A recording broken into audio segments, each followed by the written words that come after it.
기도드립니다. 아멘.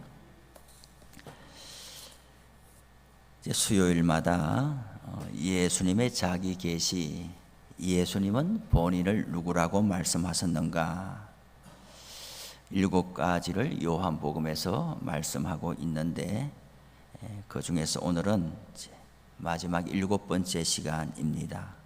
그동안 6가지가 지나갔는데 뭐였지요? 예수님은 생명의 떡입니다. 예수님은 세상의 빛입니다. 예수님은 양의 문입니다. 예수님은 선한 목자입니다. 예수님은 부활이요 생명입니다. 예수님은 길이요 진리요 생명입니다. 오늘 7번째 시간으로서 예수님은 나는 참 포도나무요 이렇게 말씀했습니다. 나는 참 포도나무다. 내 아버지는 농부다. 5절에서는 나는 포도나무요 너희는 가지다 그랬어요. 성경을 읽다 보면은 자주 등장하는 말들이 있어요.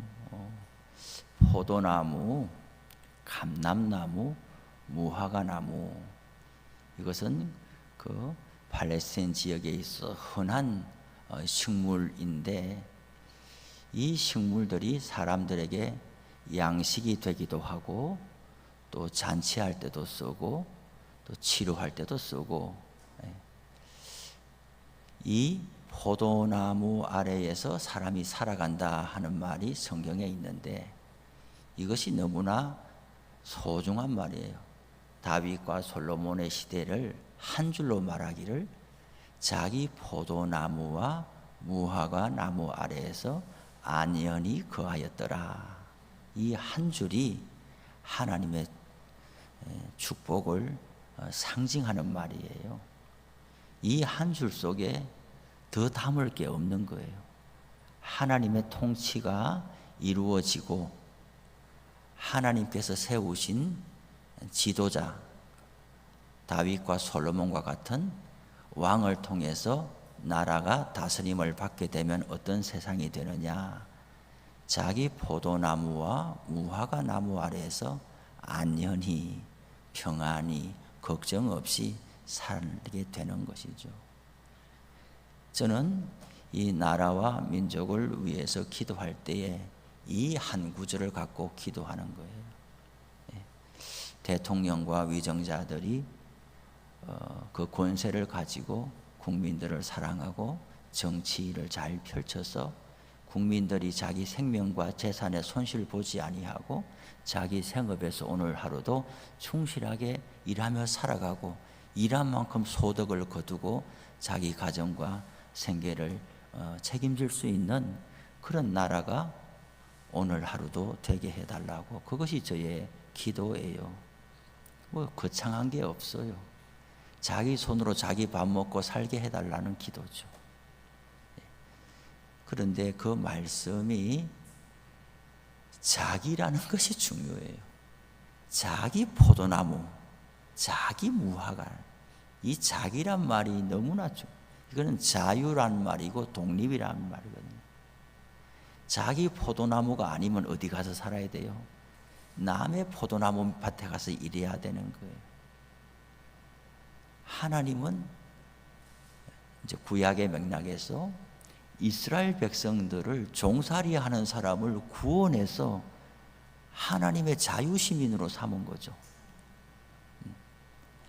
누구도 타인에게 종로로 타지 않고 이방에 압제당하지 않고 주권을 상실하지 않고 오직 하나님께만 모이는, 하나님께만 매이는, 하나님만 주권자로 인정하는 그런 인생, 그런 나라를 살아가도록 하기 위해서 이스라엘을 구원시켜 가지고 아들이라고 명명했잖아요. 내 아들이다, 내 장자다, 내 큰아들이다, 이렇게 명명하고 그것을 모델하우스로 마중물로 사용하기를 원했죠. 모짜리판으로 사용하기를 원했죠. 모델하우스를 가보면은 실제로 앞으로 분양받을 집하고 같습니까? 다릅니까? 예. 모델하우스는 가서 이렇게 생겼는데 그런 줄 알고 돈을 넣었는데 실제로 집을 받아보니까 그것하고 다른 집이 되어 있으면 그것을 뭐라고 그럽니까? 사기다. 사기 분양이다. 그렇게 말하잖아요.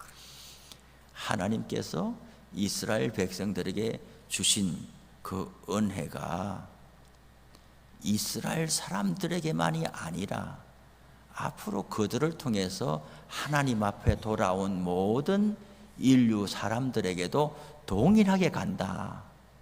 여기 다르고 저기 다른 게 아니라 똑같이 간다.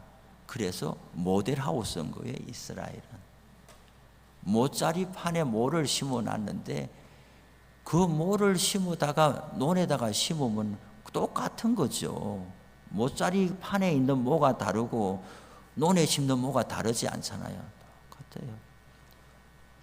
그래서 이스라엘은 그 사명감이 너무 중요했어요. 하나님께 매이면은 이 세상에서 자유시민이 된다 하는 이 역설적인 진리가, 사람들은 트라우마가 있잖아요. 트라우마에서 벗어나면 새 인생이 열리는데 트라우마에서 못 벗어나니까 계속 그 안에서 갇혀서 사는 거잖아요.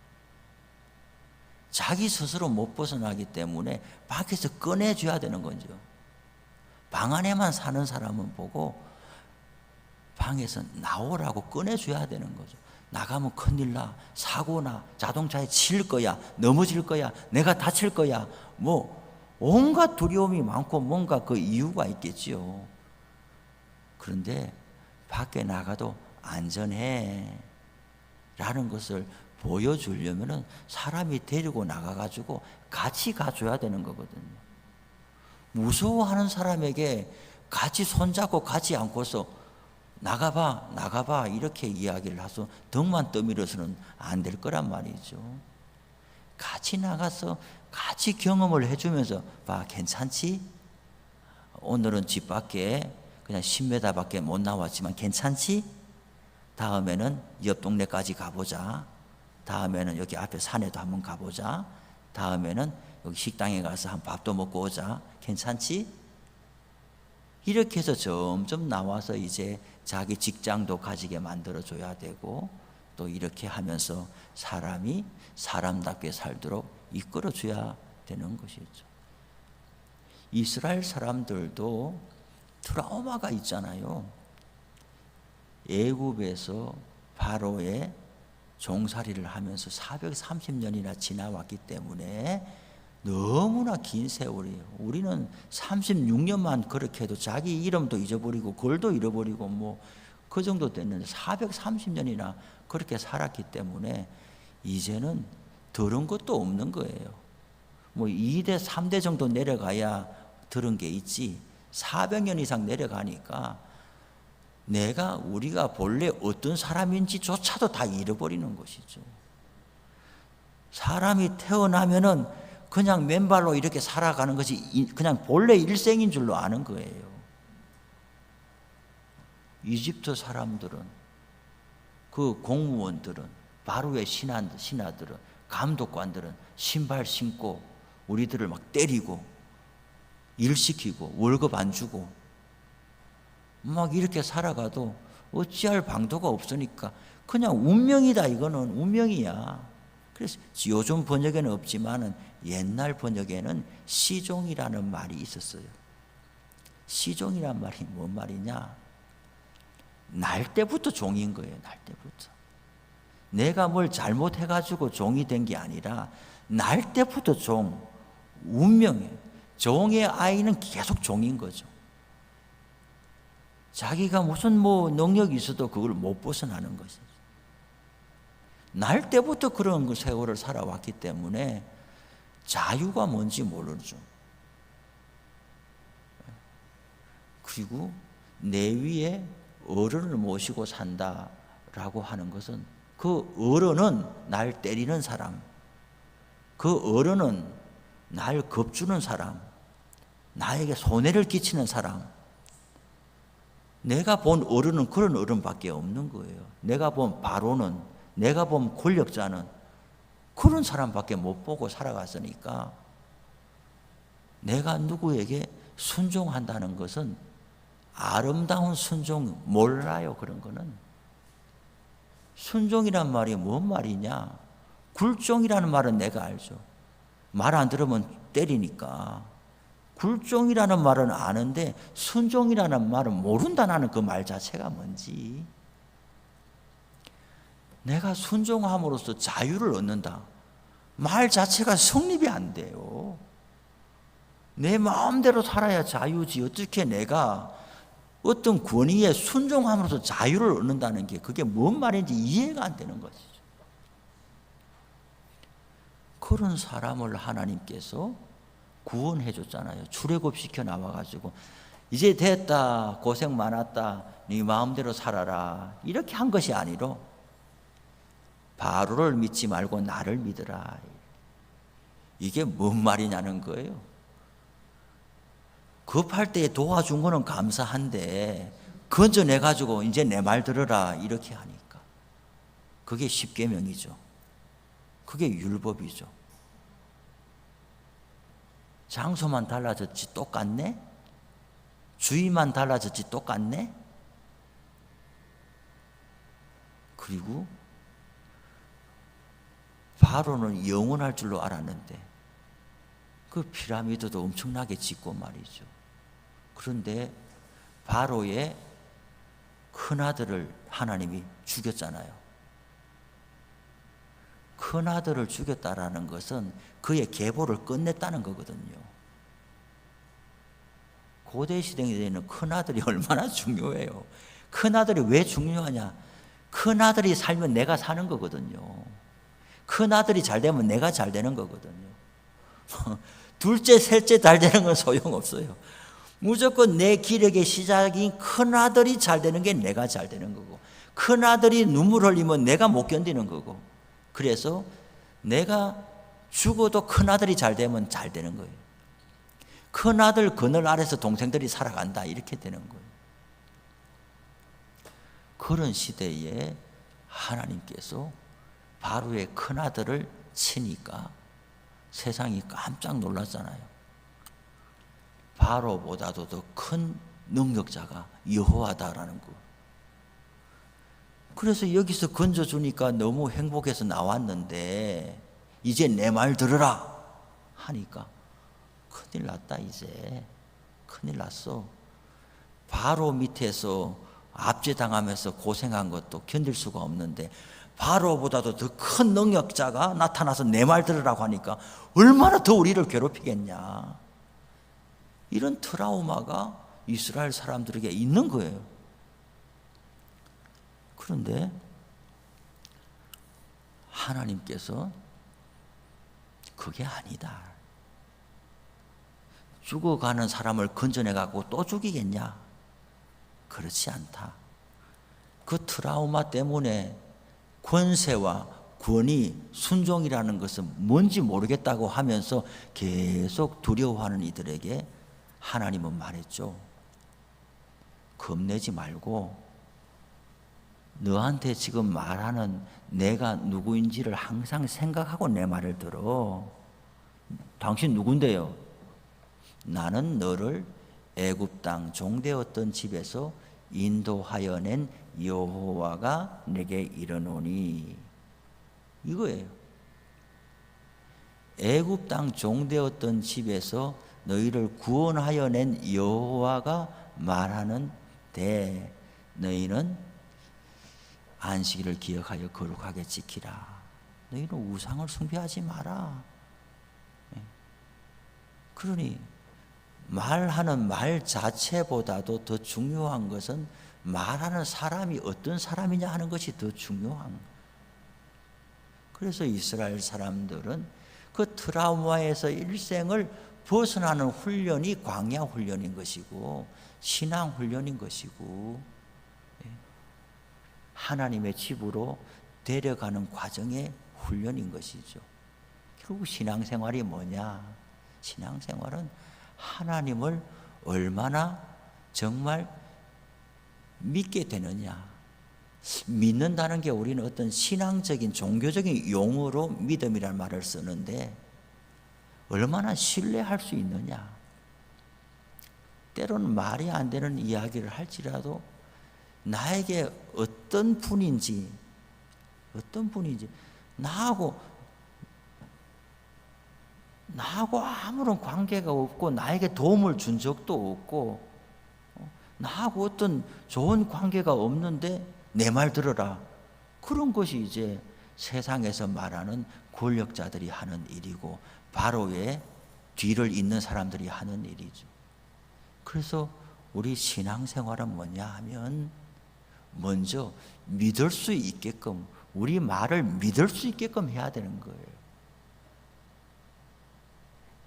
우리 말을 모든 면에 있어서 신뢰받도록 했는데도 안 믿고 안 따르고 순종 안 하고 이렇게 하면은 그 죄를 만회할 길이 없는 거예요.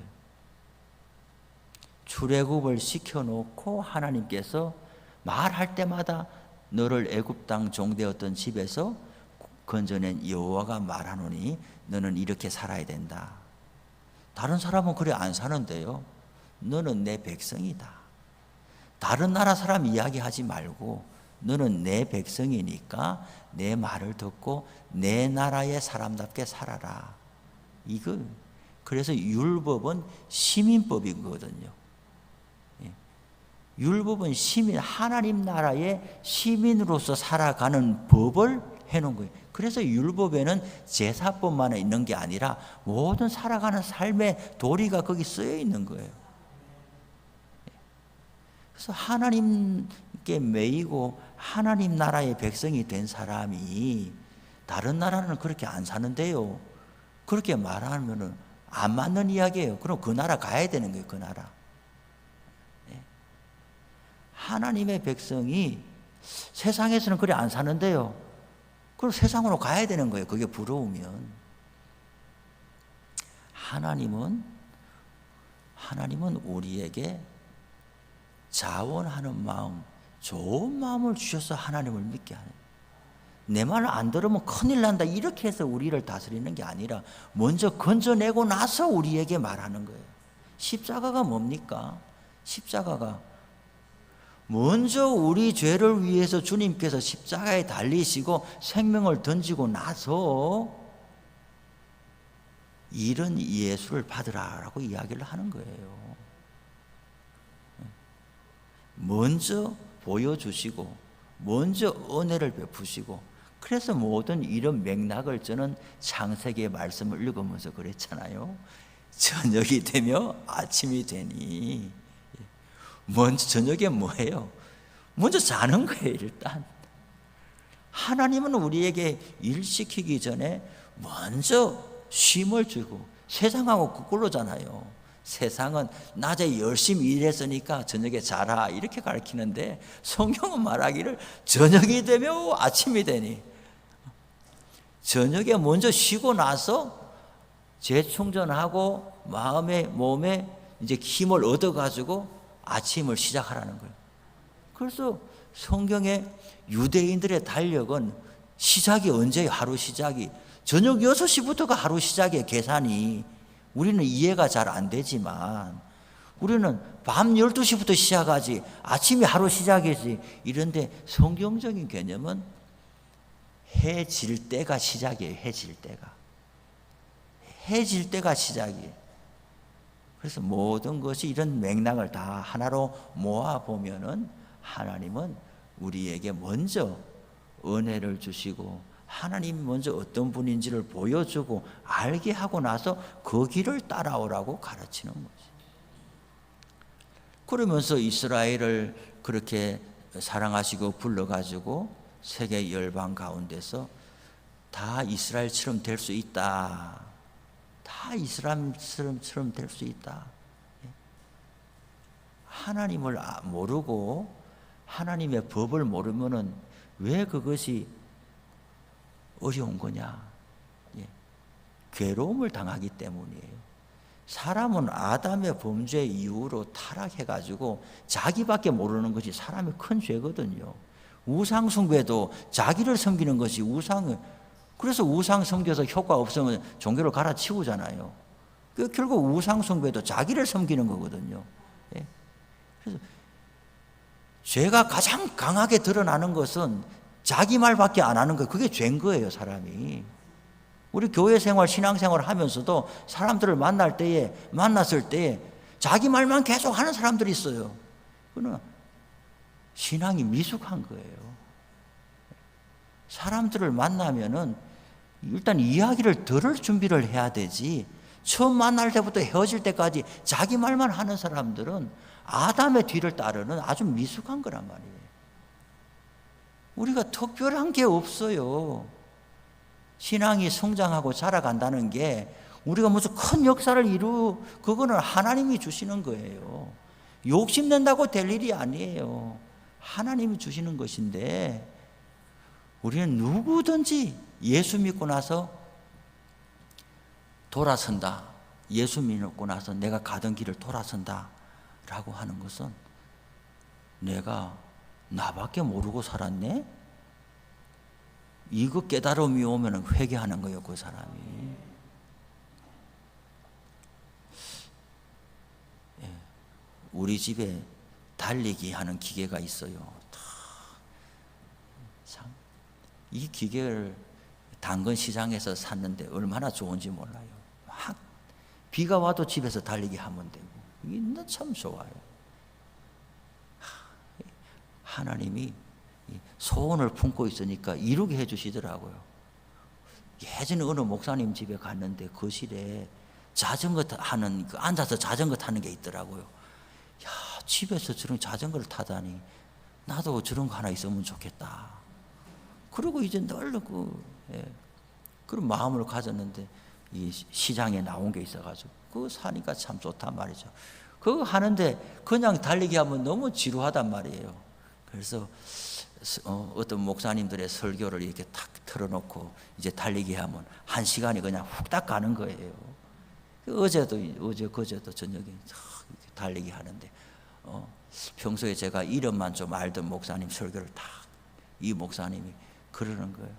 미국에 이민 가가지고 목회를 하는데 교인들이 다 떠나가고 말이죠. 담임 목사님도 보따리 싸려고 이제 교인 한 100명 교인이다가 다 나가고 한 20명 남았는데 목사님이 그만 기력을 상실해가지고 담임 목사님 좀 우리 좀 목회해 주세요. 좀 가지 마시고 마지막 한 명의 성도가 남는다면 제가 남을게요. 이제 이 목사님은 당시에 유학생이죠. 신학교 다니는 유학생이 전도사인데 마지막 한 사람 남으면 내가 남을 테니까 목사님 교인 수 적다고 낙심하지 말고 꼭 우리를 그래 목회해 주세요. 그랬다는 거. 그런데 교인이 자꾸 줄어드니까 이제 이 목사님이 말이죠. 어느 날 캐나다에 뭐 집회 갔다 온다 하고 갔다 오더니 그만이 우리 이제 이 전도사 지금 목사님 됐죠. 이 전도사 피자 한 판 사줄게. 피자 집에 나온나. 그래서 아이고 피자가 얼마나 좀 맛있는데 목사님이 사례비 받아온 걸로 피자 사주나 보다 하고 이제 피자 집에 갔더니 피자를 이만큼 채워놓고 많이 먹게 그러면서 자기는 안 먹더라는 거예요. 가만히. 예, 음식 시켜놓고 안 먹고 있으면 할 말이 있는 거거든요. 예. 자기는 안 먹고 자꾸 먹으라 그러면 할 말이 있는 거예요, 그게. 그래가지고 가만히 목사님 왜 안 드십니까? 하니까 가만히 그러면서 내가 캐나다에 교수로 가게 됐어. 교수로 가게 됐어. 이렇게 하면서 이제 자네가 교회 좀 맡아주면 좋겠어. 안수도 안 받고 신학생이고 전도사인데 자네가 교회를.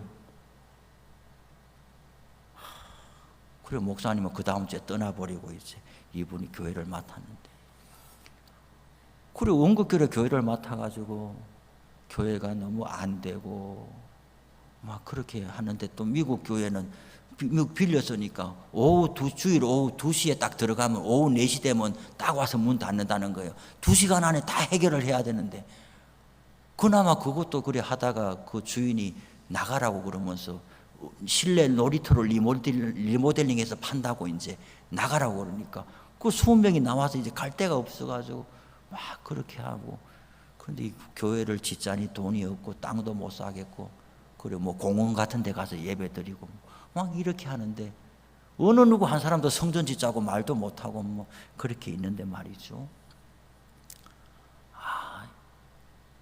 어느 주일날 이제 이렇게 또 예배들 이렇게 하니까 이 교인들 몇 사람 앉아있는데 이 강대상 앞에 말이죠, 이런 재활용 봉지에다가 캔 막 이제 우리 캔 주는 사람 있잖아요. 캔을 이제 이걸 6봉다리를 이렇게 놔두고 편지가 하나 있더라는 거예요.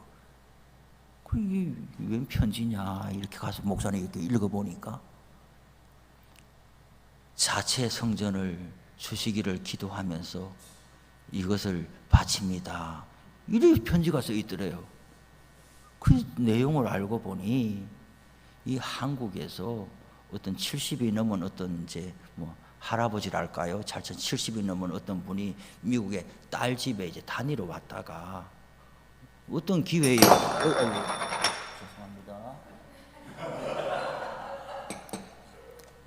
딸 집에 단위로 왔다가 어떤 기회에 거기 교회에 오게 돼서 안 믿는 분, 이 사람 불신자인 거예요.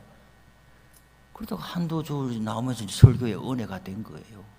그러면서 교회가 이제 미국 교회가 비워달라 해가지고 우리가 나가야 되고 이런 걸 듣게 됐어요. 이 사람이요, 은혜를 받으니까 뭐가 들어왔느냐 마음에. 평소에는 이때까지 70평생 살면서 내가 남한테 뭐 나쁘게 한 게 있나, 내 자식 잘 키우고 뭐 이렇게 살아왔지, 이것만 있던 사람이 말이죠, 이게 말씀에 은혜가 들어오니까 그거 죄 아니잖아요. 내 자식 잘 키우고 내 직장 잘 다니고 한 인생 이렇게 살고, 이 죄 아니잖아요. 잘 사는 거잖아요. 그런데 하나님의 은혜가 들어오니까 내가 하나님하고 무슨 상관 있는 인생을 살았느냐, 이 마음이 훅 들어왔다는 거예요.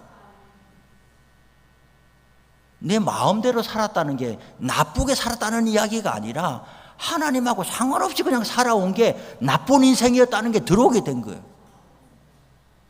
나는 평생 나밖에 모르고 살았구나. 그런데 교회가 이런 이야기를 듣고 보니까 헌금할 돈은 없고, 내가 이제라도 뭔가 하나님한테 뭔가 참 속죄하는 마음으로 뭔가 하나님하고 상관없는 인생을 살다가 가고 싶은데 그게 뭐냐?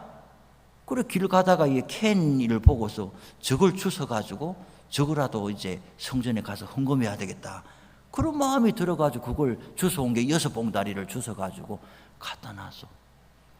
그래 목사님이 그걸 주중에 갖다다가 그 큰 6봉다리를 팔았더니 우리나라 돈으로는 한 10만 원 가까이 나왔다는 거예요.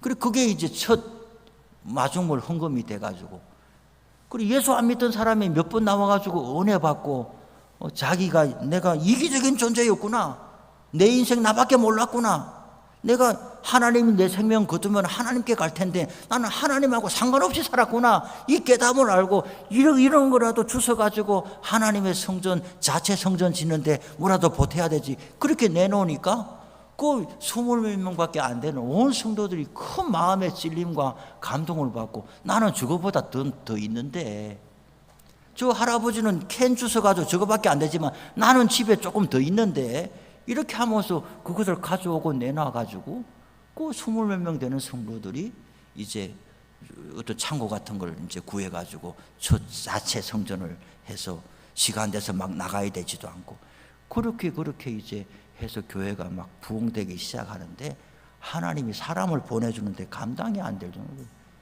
그 나중에는 그 미국 교회가 2,000명 교회가 됐다는 거예요. 이민교회가 뭐 장로님 해외 생활을 해봤었지만은 우리가 그냥 보통 알기에 외국 생활은 교회가 10배로 본다 그래요.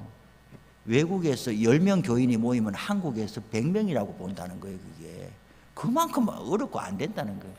그러니 이민의 교회 개척하는 개척돼 가지고 2,000명이나 모이서 우리나라 2만 명 교인하고 같은 거 아니에요.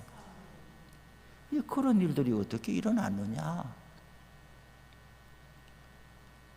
나 평생 나밖에 모르고 살았네? 내 말만 하고 내 식구만 챙기고 내 인생 이렇게 살다가 뭐 건강하게 살다가 때 되면 죽겠지. 그냥 이렇게 살다가 그것이 요즘에 누가 그렇게 생각하고 산다고 해서 손가락질 할 사람 아무도 없어요. 대부분 그렇게 사니까 남한테 나쁜 일 안 하고 남한테 해롭게 안 하고 그래 살면 그게 한 인생 잘 사는 거지. 그거 말고 더 뭐 있어? 이렇게 대부분 그렇게 생각하는데 하나님의 말씀이 들어가고 나면은 잘못이 아닌 게 잘못인 것처럼 받아들여지게 된다니까요. 사람이 돼가지고 하나님과 상관없이 살아가는 모든 것이 죄라니까요. 네. 그것을 어떻게 알게 되느냐? 하나님의 말씀을 받게 되면 그걸 알게 되는 거예요. 그거는 막 강요한다고 될 일이 아니고 여기서 큰 소리 친다고 될 일도 아니고 크게 말하든 적게 말하든 하나님이 그 마음에 말씀이 들어가게 하면은 그것이 깨달아지는 거예요. 이스라엘은 거기서 넘어진 거 아니에요. 하나님이 그렇게 은혜를 베풀어 줘가지고 야, 너 잘 먹고 잘 살라고 준 거 아니다. 니네들을 출애굽 시켜가지고 큰아들이다 이렇게 삼아둔 것은 동생들 잘 챙기라고 해준 거야. 동생들이 누구예요? 이방나라 세계 열방이 동생들인 거예요. 우상 숭배 속에서 나는 애굽에서 나왔지만은 여전히 애굽에 살 때처럼 그렇게 고통당하는 사람이 세계 열방 가운데 많고 하나님을 안 믿고 하나님의 용서를 모르는 사람은 애굽의 바로와 같은 사람 이름은 바로라고 하지만 아비멜렉이든지 뭐든지 무슨 이름을 쓰든지 간에 그 나라의 백성들은 그렇게 괴롭히며 사는 거예요. 그런 사람들을 다 하나님 앞으로 이끌어 드리라고 이스라엘을 축복해 주셨는데 자기만 알고 이렇게 살고 나중에는 제가 뭐 자주 이야기하잖아요. 예수님 시대까지 쭉 내려오니까 뭐라고 그래요? 이방인을 왜 지었느냐? 지옥에 땔감 쏠리고 지었지. 이렇게까지 그냥 돼버리니까 하나님이 가만두겠냐고요. 그걸. 오늘 성경에서 예수님은 나는 참 포도나무다 그랬는데 포도나무는 구약에서 이스라엘을 말하는 하나님이 이스라엘을 볼 때 얼마나 이쁘고 사랑스러우면 내 포도원이다 그랬어요. 내 포도원이다. 내 포도나무다. 나는 종으로 살던 사람을 건져냈으니까 얼마나 어떻게 보면 좀 사람 되지 않은 거예요. 교육을 받았어요. 뭘 받았어요? 교양도 없고 무식하고 자기 마음대로 말하고 자기 함부로 살고 이런 사람이 종로로 사다 온 사람들인 거예요. 이런 사람을 하나님이 건져내가지고 너무 좋다는 일을 보니까 너무 좋다 하면서 막 이런 말할 수가 없으니까 포도나무 같다 이렇게 말하면서 니네들은 내 포도밭이다 포도원이다 극상품 포도도 여러 종류가 있는데 극상품이다 상품 중에서도 우리 사람들은 실물 교육하면서 잘 배워요. 우리 중에 여기 포천에 포도가 유명하다 그러는데 포도밭 지나가고 포도 사 먹고 말이죠. 포도 농사하고 이런 사람들이 이런 성경 모르면 안 된단 말이에요. 자기는 포도밭에 있으면서 이런 가지 가지고 말이죠. 너는 다른 포도도 자라지 못하게 하는 가지고 하면서 가지치기 하잖아요. 자기는 가지치기 해가지고 그 상품 포도 만들어가지고 잘 팔 생각은 하면서 하나님 앞에 가지치기 안 당하려고 막 이리 피하고 저리 피하고 말이죠. 하나님이 가지치기를 막 가위를 가지고 들이대야 내가 좋은 포도가 되는데 자기는 하나님이 가위 들이댈 때마다 막 이리 숨고 저리 숨고 하면서 안 돼. 자기는 밭에 나가가지고 막 가지치기 열심히 하면서 포도 해가지고 돈 벌 생각만 하고 말이죠.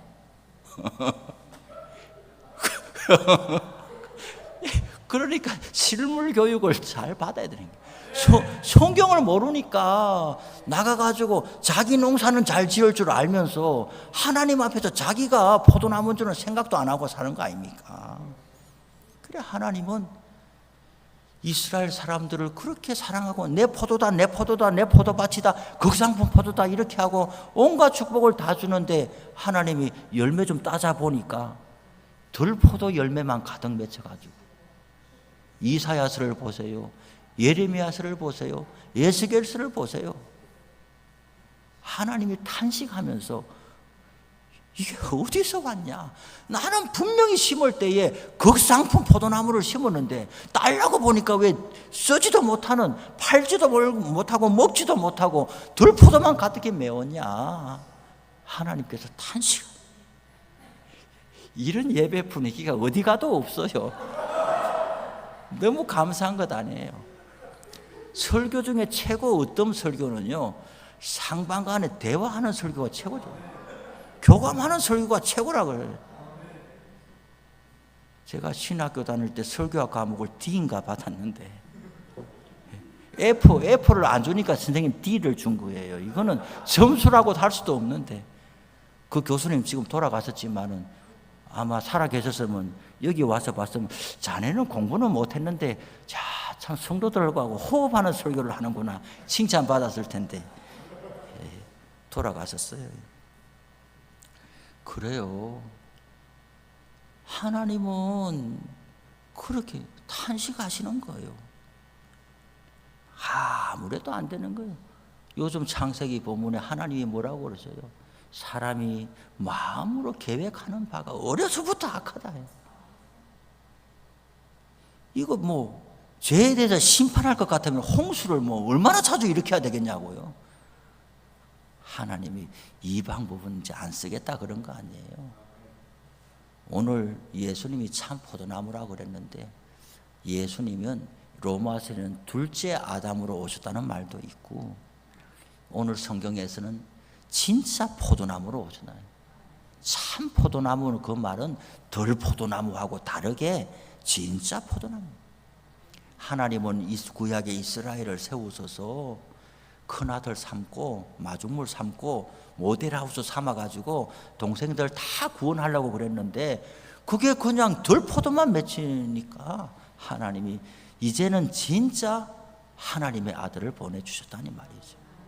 그래서 구약의 이스라엘에게 기대했던 바를 이제 하나님 아버지는 예수님께 기대하는 거예요. 로마서에 보면은 참 감람나무에 젖붙인다, 우리 이방인이 젖붙인다 그랬잖아요. 이게 덜 감람나무도 말이죠, 참 감람나무에 딱 이렇게 해가지고 젖붙여 놓으면 그게 참 감람나무가 되는 거예요. 우리가 이렇게 망가진 인생들도 참 포도나무로 오신 예수님께 딱 붙어 있으면은 우리들에게 참 포도 열매가 맺히는 거예요. 하나님은 그 말씀을 하는 거예요. 예수님이 참 포도나무고 우리는 가지다 그랬는데, 우리가 예수님께 잘 붙어 있는 사람이 되어서 열매를 많이 맺는 거예요. 근데 그 열매라는 게 뭐냐? 순종이 열매예요. 순종이 열매예요. 우리 여러분들 중에 나는 아무것도 먹고 싶은 게 없어, 혹시 그런 분 있습니까? 나는 아무것도 먹고 싶은 게 없고 입맛이 없어. 그러면 아픈 거예요, 그 사람은. 아니, 사람이 건강하면 먹고 싶은 게 있어야죠. 마음에 아무것도 먹고 싶은 게 없는데 억지로 먹어야 되니까 먹는다. 환자예요, 이 사람은. 마찬가지로 우리가 예수 믿고 이렇게 사는데 소원함이 없다? 하나님 앞에서 내가 소원함이 없다. 아픈 거라니까요. 열망이 있는 게 하나님의 축복인 줄로 알죠. 나는 교회를 위해서도 하고 싶은 게 하나도 없어. 그냥 교회는 있고 그냥 주일날 가서 예배 보지.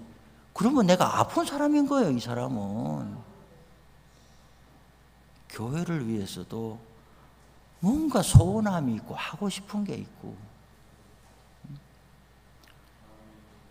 여기 우리 집사님이 물 이렇게 올리는 것도 제가 떠와도 되지요. 제 먹을 거 제가 가져와도 되지만, 그러나 이것도 하나님을 섬기는 하나의 내 신앙의 표현이다 생각하고 시간마다 이걸 지켜주는 걸 나는 너무 감사한 거예요.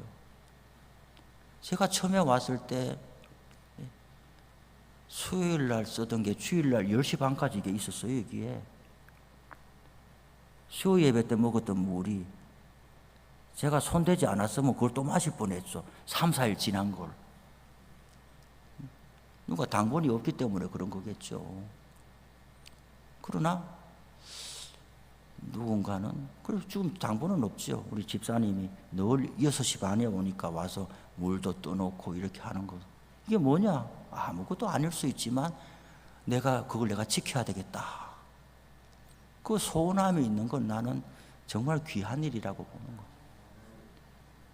이렇게 화분이 있다. 그 화분에 꽃이 떨어지고 잎사귀가 떨어져가지고 주일날 10시 40분이 됐는데도 이게 막 굴러다니고 이렇게 되면은 아무도 이걸 돌보지 않는다는 이야기잖아요. 그렇다고 당번을 정해주는 것도 맞지도 않아요. 시켜가지고 하는 거. 저는 우리 오원 성도들이 많지 않기 때문에 전부 다 하나님을 사랑하고 교회를 사랑하는 마음으로 소원함과 자원하는 열망이 있기를 바랍니다.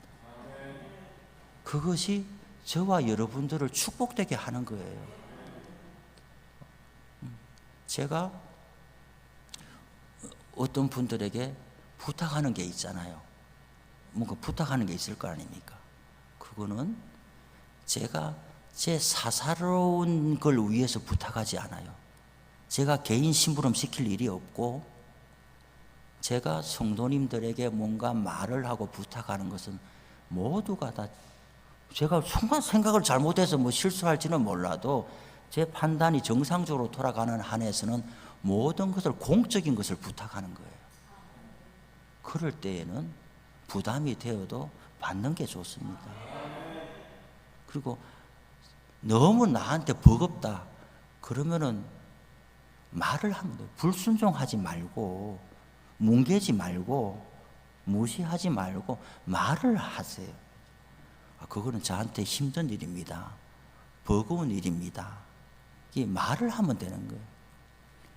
저는 제가 여러분들을 축복할 그런 자리에 있지도 않고 하나님께 올려드리는 거죠. 뭔가를 이야기를 할 때 그냥이 없어요. 어느 목사가 목사의 양심을 가진 이가 성도들에게 헌신을 요구하고 뭔가 부탁을 하면서 그것으로 끝날 목사는 세상에 없어요. 뭔가 부탁을 하거나 교회를 세워가는 일에 있어서 했으면 감사한 마음이 있고 고마운 마음이 있기 때문에 그걸 어떻게 갚을 거예요? 하나님께 그걸 기억하여서 올려드리면서 하나님께서 그 사람이 행한 일을 기억해 달라고. 그것이 목사의 권세이고 자유이고 특권인 거죠.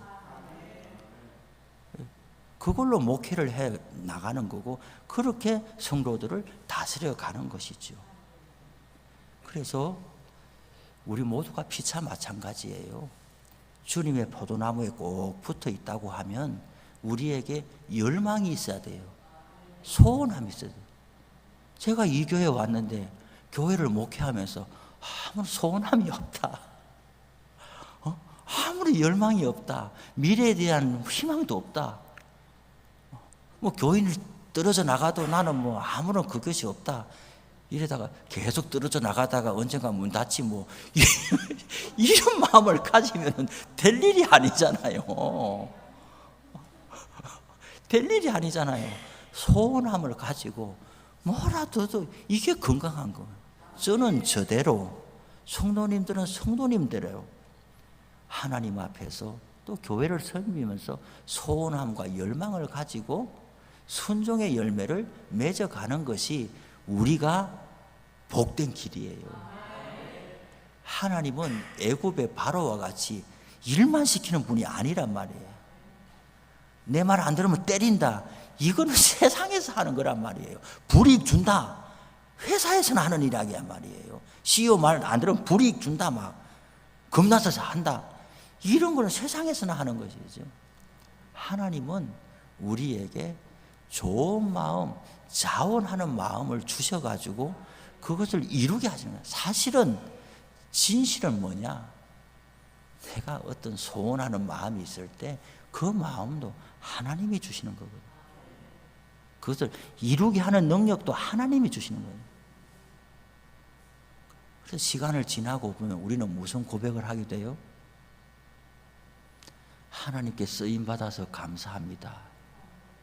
그런 마음을 주신 것도 감사하고, 능력 주신 것도 감사하고, 사람 붙여준 것도 감사하고, 모든 것이.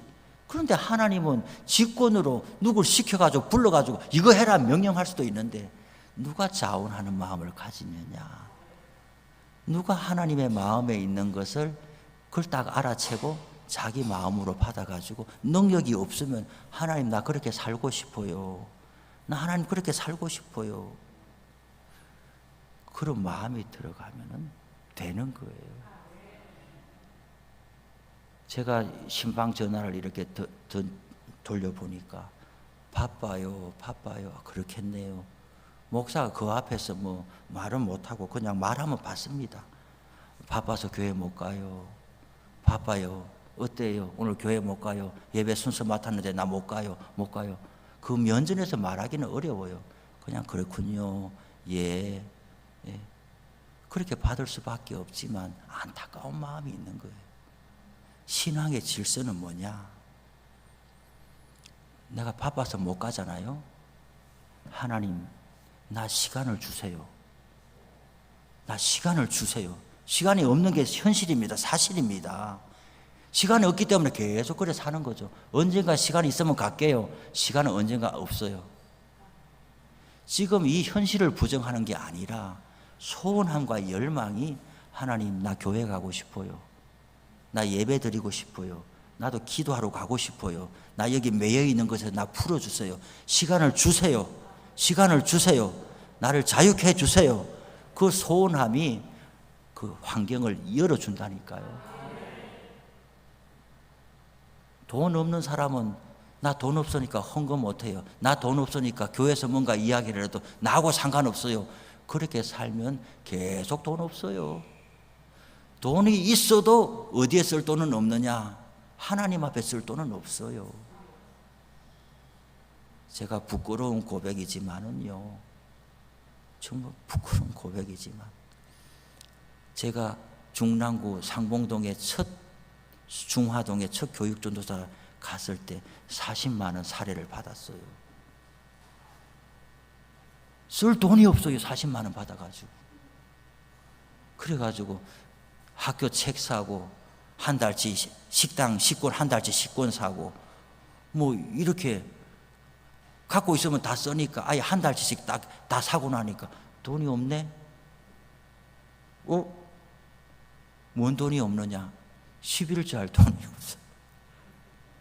쓰고 나니까 11일째 할 돈이 없어요. 재정부에서는 알았겠지만 교육전도사를 누가 당신 11조도 안 하냐? 아무도 말 안 하니까 나만 있기. 그래서 제가 마음이 괴로웠어요. 그래서 선배, 고등부 전도사는 1년 선배한테 말했어요. 내가 교역자가 됐는데 첫 사례를 받았는데 11조를 못하고 지났다고 이래 하니까 그 고등부 전도사님이 저보고 그랬어요. 돈은 항상 모자라지. 돈은 항상 모자라. 아마 다음 달에도 없을 거야. 11조 할 돈은 없을 거야. 그럼 내가 교역자인데 11조를 못한 채로 계속 이렇게 했지. 그랬더니 다음 달부터는 11조 먼저 떼내고 시작해. 그러면 돼. 그러면 어떻게 살지요? 일단 살아봐. 11조부터 떼내고 시작해. 40만 원에 4만 원 떼내는 건 금쪽 같은 돈인데 일단 푹 해가지고 헌금부터 했어요. 남은 돈도 쓸 돈도 없는데 부모를 공경하라고. 아버지한테 돈 보내야 돼. 그래서 돈 좀 달라가지고 아버지한테 쓰고 나서 보내라니까 보낼 돈이 없는 거예요. 부모를 공경하라. 집에 자주 가도 못하고 뭐가 부모를 공경하는 거냐. 계좌이체로 그냥 계좌이체로 그냥 돈을 걸어놨어요. 매달 아버지한테 돈이 빠져나가겠어. 그렇게 시작한 게, 물론 우리 권사님들이 볼 때는 별로 알 수 있지만, 그날 이후로 저는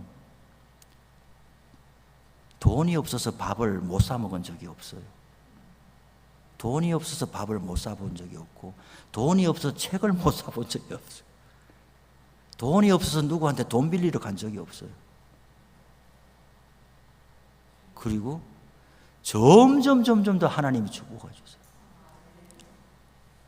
우리 형님들은 제가 볼 때는 자기 아파트에, 학교 교장 선생에, 직장에 한 달에 40만 원 받는 저로서는 형님들은 엄청 돈을 많이 받는 사람이었거든요. 매달 아버지한테 보내드릴 돈이 없어요. 매달 아버지한테 일정하게 보내드릴 돈이 없어요. 제가 그렇게 매달 처음에는 40만 원에 2만 원부터 시작했어요. 아버지한테 2만 원. 그 다음에는 4만 원. 계좌이체로 1년. 제가 그렇게 1년 꼬막 지나고 나니까 어느 날 명절에 갔는데 말이죠. 우리 형님들 다 있는 데서 아버지가, 광희는 매달 용돈 보낸다, 이렇게. 형님들이 깜짝 놀라가지고, 네가 무슨 돈으로 보내냐? 그냥 저는 몇만 원 못 보내요. 그냥 제 형편대로 보내요. 그 명절 지나고부터 형님들이 자기 형편대로 다 아버지한테 계좌이체로 돈 넣기 시작했어요. 아버지만 수지 맞았죠. 보세요. 제가 꼭 예수를 잘 믿는다는 건 아니지만, 그래도 하나님께 드려야 될 게 뭐지?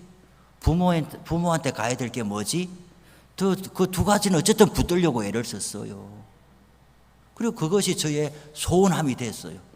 마땅히 가야 될 게 못 가면은 나 돈 없는데 어떡하라고, 이게 아니라 소원, 마땅히 가야 될 게 못 가니까 하나님, 내가 마음이 너무 아픕니다. 나의 삶을 붙들어 주세요. 그렇게 소원함이 앞서가면 하나님이 환경을 열어주십니다. 적어도 이제 우리 청량동 축복교회에 나오는 성도들은 시간 없단 말하지 말고, 돈 없단 말하지 말고, 누가 뭐 돈 달래요? 누가 큰 시간 달래요? 하나님 앞에서 자기의 소원함이 있는 만큼 하나님이 자기 인생을 열어줄 거라는 걸 믿으시길 바랍니다. 누가 누구를 위해 예수 믿냐고요? 믿어주는 거냐고요? 자기 인생 하나님에서 자기 축복받고 살아가라는 거예요. 그러니 축복이 그냥 오느냐? 그냥 오는 게 아니고, 참 포도나무에 붙어가지고 예수님의 마음처럼 하나님 앞에서 소원함을 가지고, 형편은 안 되지만 하나님 나 이렇게 살고 싶어요, 소원함으로 심으면 하나님이 주신다는 말이죠. 우리 모두에게 은혜가 되기를 바랍니다.